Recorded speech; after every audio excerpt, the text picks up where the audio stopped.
So you should have already done this warm-up, day 2. So we've got an inequality, we're going to solve it, and then we're going to graph it, okay? So -1 is greater than n minus 8 divided by 9. Now what we should notice is the whole right side is being divided by 9, okay?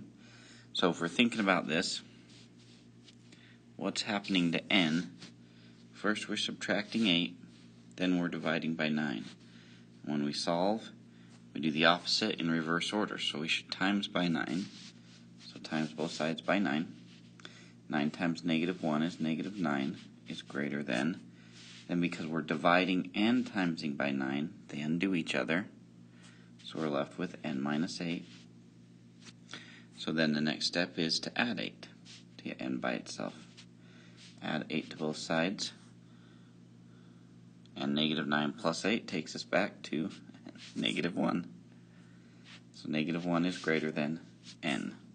Now you could write that n is less than -1. That's the same thing. Okay? So then remember to graph. We've got a hollow or a filled in circle. Hollow is less than or greater than, which is what ours is.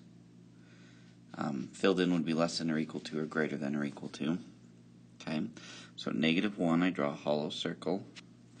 Then I decide, is n bigger or smaller? If the variable is bigger, we shade to the right. If it's smaller, we shade to the left. So it says n is less than or -1 is greater than.